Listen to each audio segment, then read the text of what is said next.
नमस्कार. जय श्रीराम.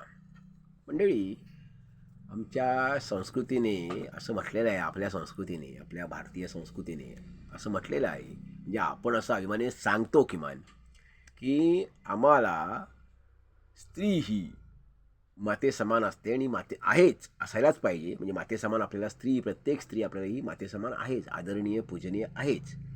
परंतु आपल्या संस्कृती शिकवण अशी असं आपण सांगतो की स्त्रीला माते समान मानणारी आमची संस्कृती आहे, पूजनीय मानणारी आमची संस्कृती आहे, स्त्रीला वंदन करणारी आमची संस्कृती आहे, असं आपण अभिमानाने सांगतो. की स्त्रीला आम्ही दुय्यम दर्जा देत नाही, दिलेला नाही.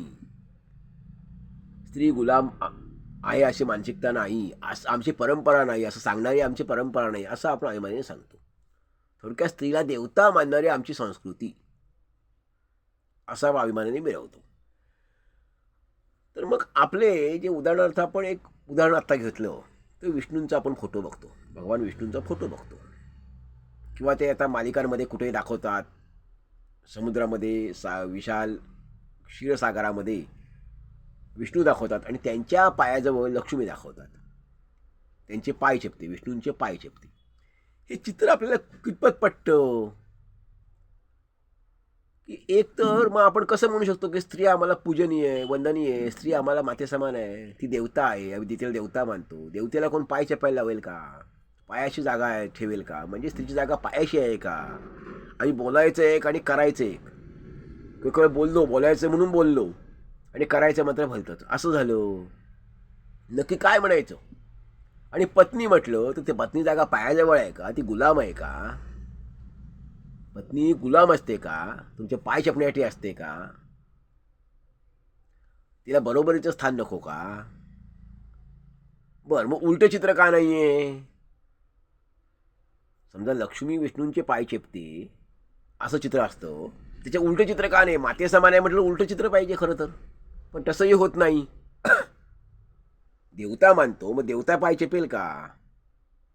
त्यामुळे इथे कुठेतरी आपण विचार केला पाहिजे की आमची चित्र ही जी सुरुवातीच्या काळामध्ये तयार करणारी मानसिकता काय होती, हे कधी चित्र आलं?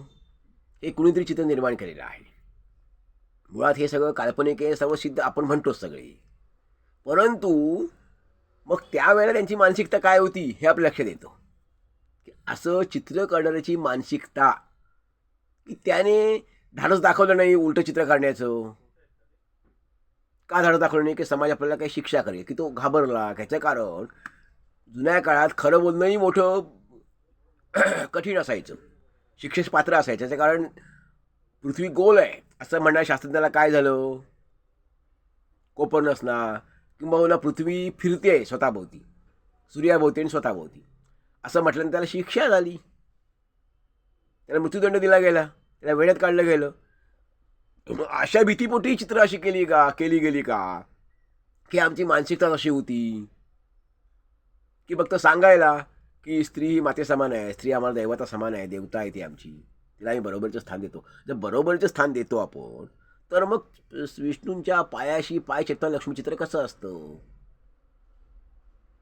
उलट चित्र का नव्हतं?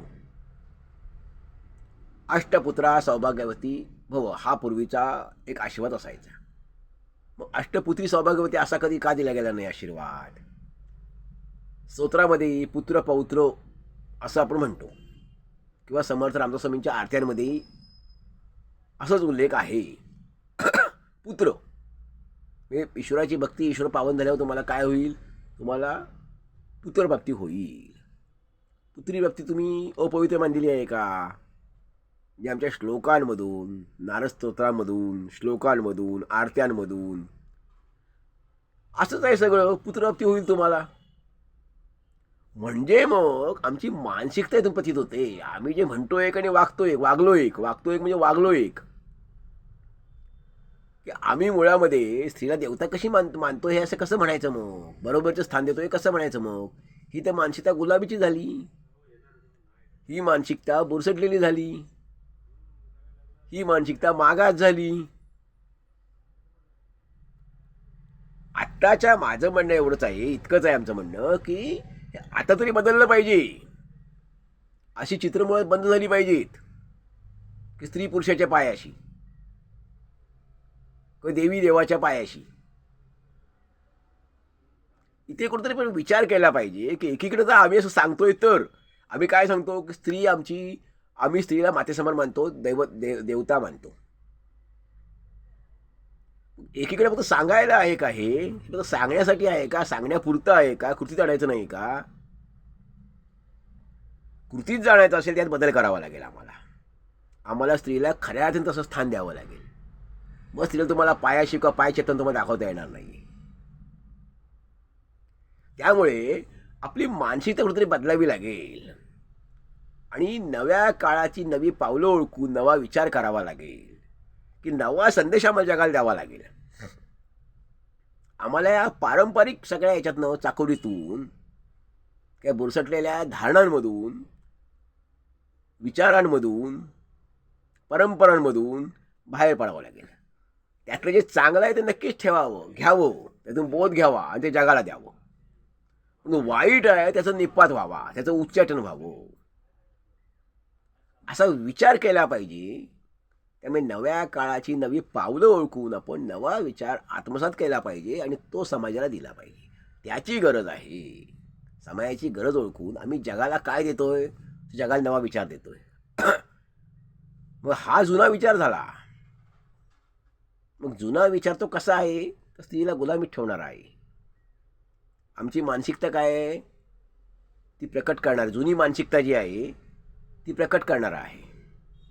मग ती जर प्रकट झाली तर मग आमचं सरळ आम्ही स्त्रीला गुलाम मानतो असं सिद्ध होतं दुर्दैवाने. त्यामुळे ह्याचा कुठेतरी या सगळ्याचं अवलोकन झालं पाहिजे, याच्यावर विचारमंथन झालं पाहिजे आणि हे कुठेतरी आपण दूर सारलं पाहिजे. आमच्या समाज ऋणांनी, आमच्या धर्मप्रमुखांनी ह्या गोष्टीवरही विचार करावा की आम्ही एकीकडे म्हणतो स्त्रिया देवता मानतो, तर मग असे चित्र, असे जे फोटो आहेत ते आम्ही कसे हे करतो, पसंत करतो. ह्यात कुठेतरी बदल व्हावा, बदल झाला पाहिजे. आणि स्त्रीला बरोबरचं स्थान आहे हे दिसलं पाहिजे. ते अशा चित्रांमधून, फोटोंमधून, सगळ्यामधून आणि प्रत्यक्ष वागण्यातून, व्यवहारामधून दिसलं पाहिजे. मंडळी, आपल्यावर काय मत आहे आपण जरूर ऐकून द्यावा. धन्यवाद. जय हिंद.